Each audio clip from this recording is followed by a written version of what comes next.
আসসালামু আলাইকুম শিক্ষার্থী বন্ধুরা, আশা করি তোমরা সবাই ভালো আছো। আজকে নতুন আরো একটি সেট অফ ফাংশনের একটি গুরুত্বপূর্ণ সৃজনশীল লার্নিং ফার্স্ট পেজ থেকে তোমাদের সামনে চলে আসলাম।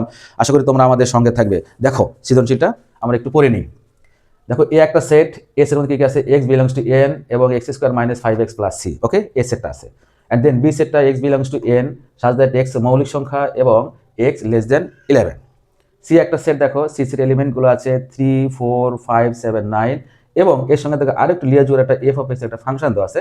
সেই ফাংশনটা হলো দেখো f of x equal 3x plus 1 is divided by 3x minus 1। দেখো ক নম্বর কোশ্চেনটা, এ সেটটিকে তালিকা পদে প্রকাশ করতে হবে। খ নম্বর, দেখাও যে P of B intersection C এর উপাদান সংখ্যা two to the power n কে সমর্থন করে, যেখানে n হচ্ছে বি ইন্টারসেকশন সি এর উপাদান সংখ্যা। ওকে, গ নাম্বার, f of x 1/x square plus 1 is divided by f of x 1/x square minus 2 এর মান নির্ণয় করতে হবে। তাই তো শিক্ষার্থী বন্ধুরা, তাহলে চলো আমরা সমাধানে চলে যাই। দেখো ক নাম্বারটা, এই সেটটিকে তালিকাবদ্ধে প্রকাশ করতে হবে। তোমরা কিন্তু জানো যে সেট গঠনের পদ্ধতি হলো দুইটা। সেট গঠন পদ্ধতি হলো দুইটা, একটা হচ্ছে তালিকা পদ্ধতি আর একটা সেট গঠন পদ্ধতি। তাই তো শিক্ষার্থী বন্ধুরা, x such that x belongs to n এবং x square minus 5x plus c equals to 0। তাই তো, তাহলে এটাকে তালিকা পদে প্রকাশ করতে হবে। তাহলে দেখো তালিকা প্রকাশ করার সময় দেখো শেষে দেখো একটা সমীকরণ আঙ্গিক দেওয়া আছে। তাহলে লিখবো আমরা এখানে x square minus 5x plus 6 equals to 0।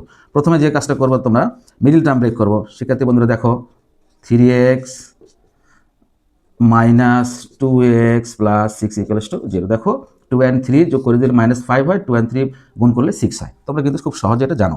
এখন তো চারটে রাশি আছে, আমরা দুটো করে কমন নেব। তাই তো শিক্ষার্থী বন্ধুরা, তাহলে x যদি কমন নেয় x মাইনাস 3, এখান থেকে যদি আমরা মাইনাসটা কমন নেই মাইনাস 2 কমন নেই, তাহলে দেখ x plus n minus a minus 6 is divided by 2 equals to 3 0।